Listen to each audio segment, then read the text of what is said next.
always fight for our rights. Solidarity, Solidarity forever. We are singing Solidarity forever. Solidarity forever. We shall always fight for our rights. People. Great. Articulate Nigerian people. Articulate. Ever conscious Nigerian people. Ever militant Nigerian people. Let me read this very quickly so that in a while we will not belabor the issues.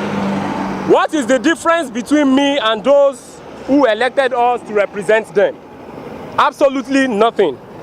Why should a Nigerian president not fly with other Nigerian public? Why do I need to embark on a foreign trip as a president with a huge crowd with public funds? Why do I need to go for foreign medical trip if we cannot make our hospitals functional?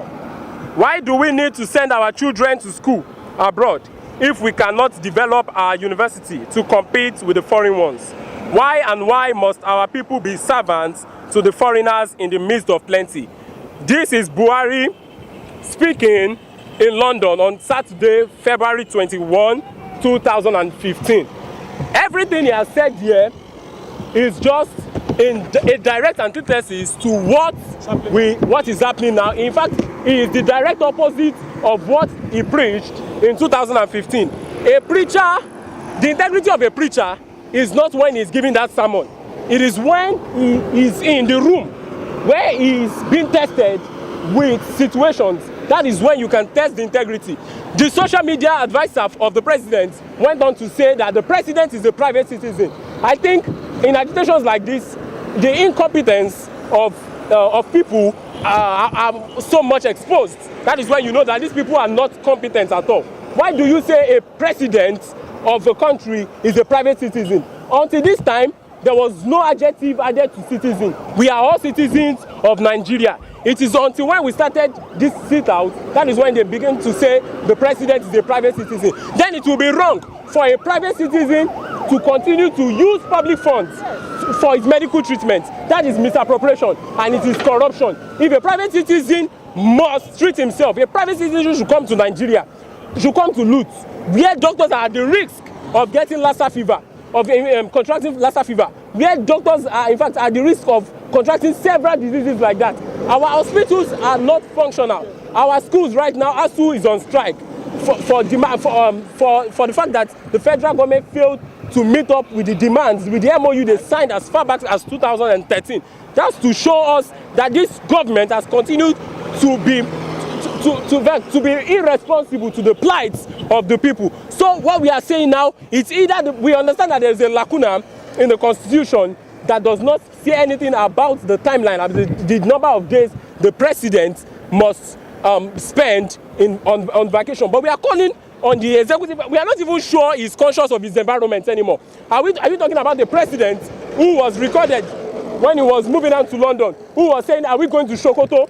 He was asking his aides that, are we going to Sokoto? This is someone who does not understand his environment anymore. How do we then entrust governance to the hands of someone who does not understand his environment? In fact, it is not out of place to say this president is, in fact, they are packaging London for him to look like Aso Rock.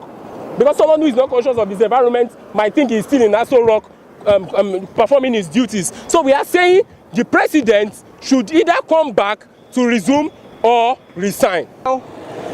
We have to admit that this administration is as corrupt as the previous ones. First of all, I have never since I was born, I've never seen any Nigerian president or any American president who travels all the way from America, or let's say the British Prime Minister, for instance, who leaves his country to this, our country, Nigeria. It is an insult, therefore, for our own president to abandon his responsibilities, abandon Nigerian hospitals, even the Aso Rock Clinic, which is highly funded for UK or any other country. What is the meaning of that? You leave us with death traps in the name of hospitals, and then you go elsewhere where people have been able to put in place with their own sweat and labor. So what are you implying?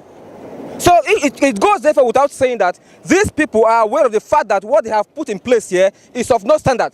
Therefore, whenever they want something that is reasonable, something good for themselves, they leave us here and then they travel elsewhere where everything is okay. We say no to that. If we must die, let all of us die inside Lut, or let all of us die at the general hospital. Let all of us die in the Bobby. And that is what we want. That is what we call justice. The Buhari administration is a total failure. It's a monumental failure. And we are calling for that government, for that president to either come back home or he resigns.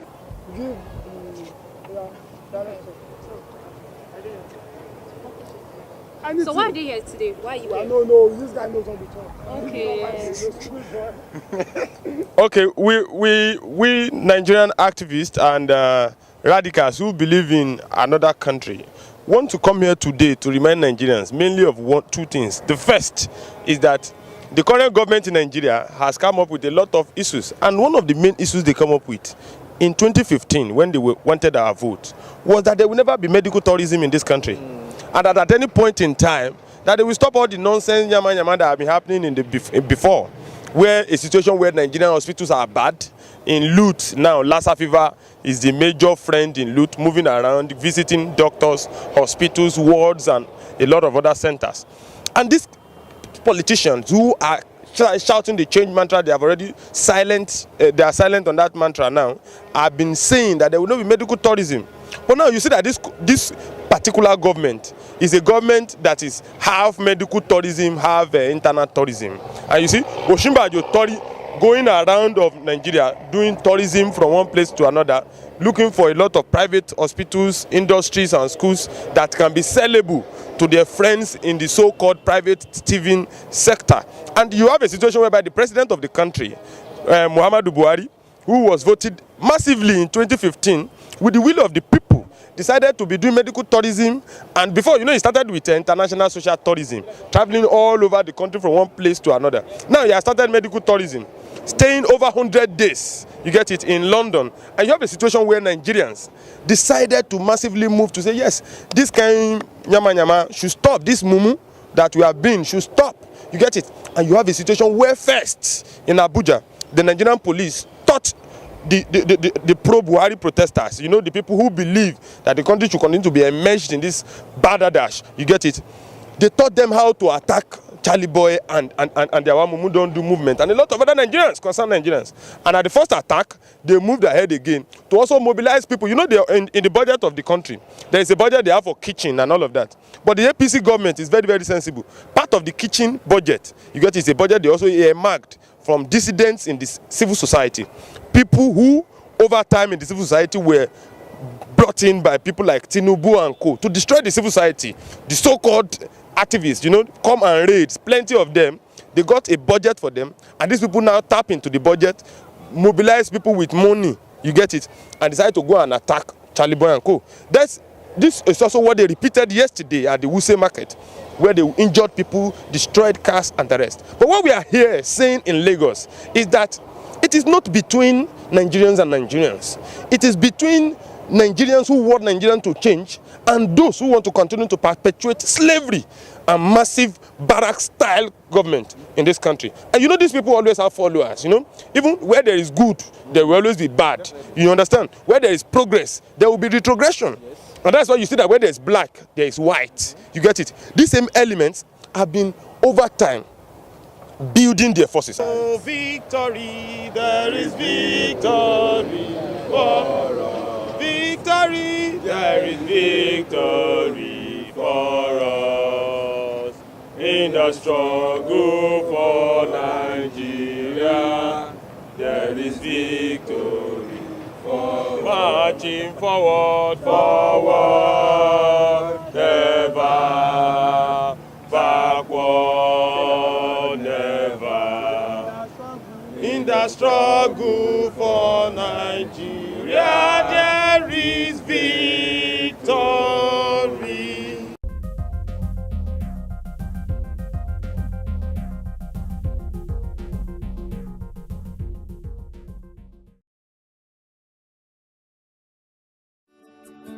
Welcome to First View Luxury Hotel. At First View Luxury Hotel, we offer excellent service. Our rooms have all the necessary facilities to make your stay comfortable and memorable. You will also have access to internet service, breakfast, 24-hour power supply, full air condition, free international calls, free tire pumping service, and free car battery charge. So what are you waiting for? Quickly visit First View Luxury Hotel. We are located at number 1 Adeola off Raji Rasaki Road, First Estate, Amuwo, Odofin First Start, Lagos. For more information or reservation, please call us on 080-7578-7135 or 080-9990-0601. You can also take advantage of our online ongoing promo at www.firstviewhotel.com to make your reservation and payment for your favorite room, which attracts a discount rate. Please note, rooms are reserved based on first come, first serve. First View Luxury Hotel. Experience the home of comfort. They come.